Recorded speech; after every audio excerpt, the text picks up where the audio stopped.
let us discuss the arithmetic series.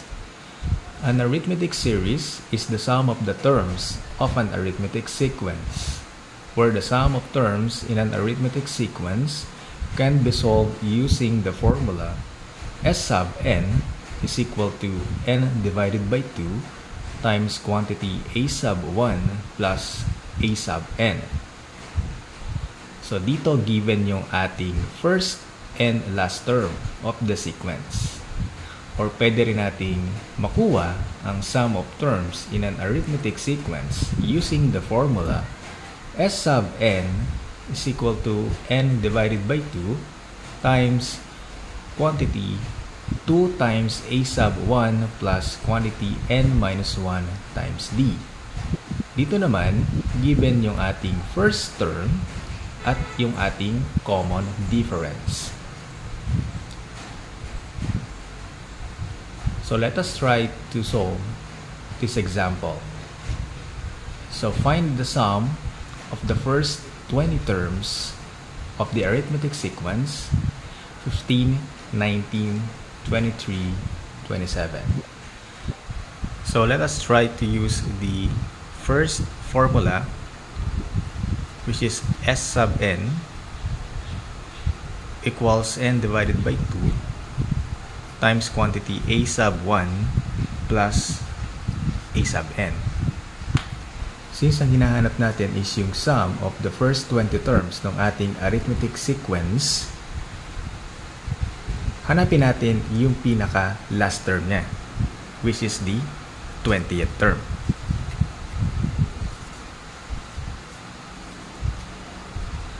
Okay? So para magamit natin itong a sub n dito sa ating formula. So since our a sub 1 in our given is 15 and yung ating n or yung ating number of terms, we have here 20 as our last term. So meron tayong 20 terms dun sa ating arithmetic sequence. And we will substitute in our formula to find the n term of an arithmetic sequence. A sub n equals a sub 1 plus quantity n minus 1 times d. Right? So let us substitute the given. We have 15 for a sub 1 plus 20 for our n minus 1 times our common difference. So dun sa ating sequence, meron tayong 15, 19, 23, 27. Okay?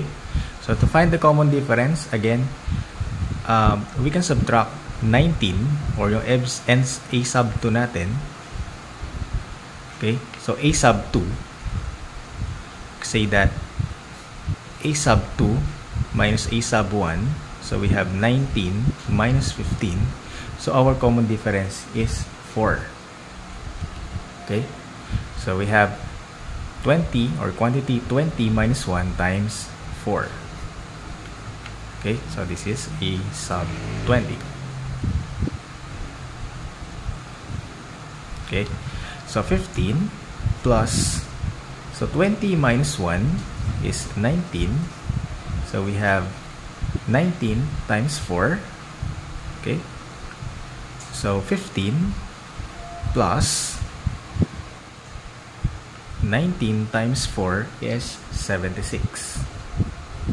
Alright.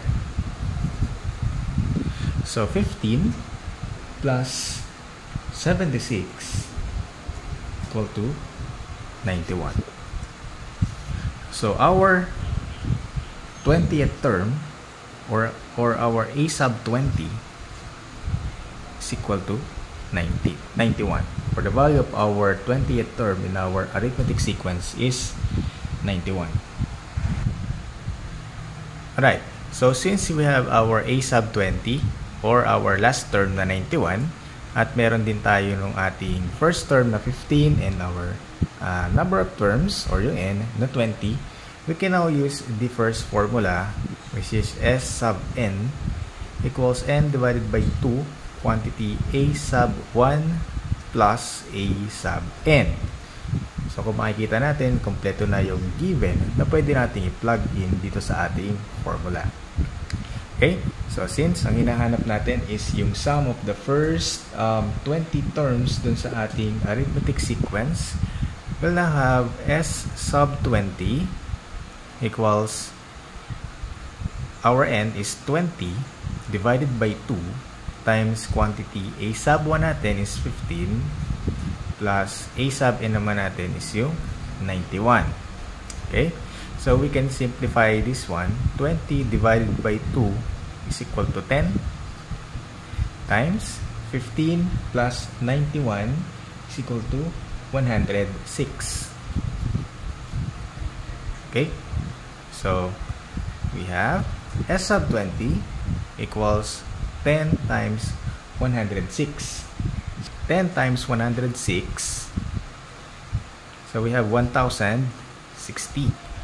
So the sum of the first 20 terms of the arithmetic sequence, okay, so yung ating arithmetic sequence kanina is 15, 19, 23, and 27 is 1060. So gamitin naman natin yung pangalawang solution natin. So we're going to use the second formula, given S sub n equals n divided by 2 quantity or times quantity 2 times A sub 1 plus quantity n minus 1 times D. So again, yung ating n dito is the number of terms, yung ating A sub 1 is the first term, and yung D natin is common difference. So gagamitin natin itong formula na to kung ang given natin ay yung ating first term at yung ating common difference. Alright? So yung ating A sub 1 dito is given, or yung ating A sub 1 is 15, and yung ating common difference naman dito is 4. Okay? So, paano natin nakuha yung 4? So, 19 minus 15 is equal to 4. Or pwede rin kahit anong terms dito, basta 2 consecutive terms. So, let's say 27 minus 23 is 4. And yung ating n, or number of terms, is 20. Okay?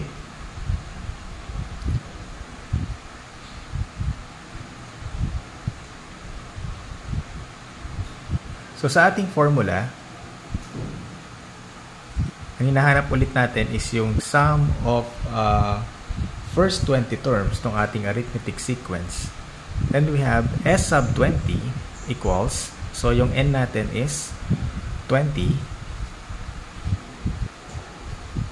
divided by 2 times quantity 2 times yung ating A sub 1 na 15 plus quantity n, or n natin is 20 minus 1 times yung ating common difference na 4. Okay? So, let's divide 20 divided by 2 is 10. So, 2 times 15.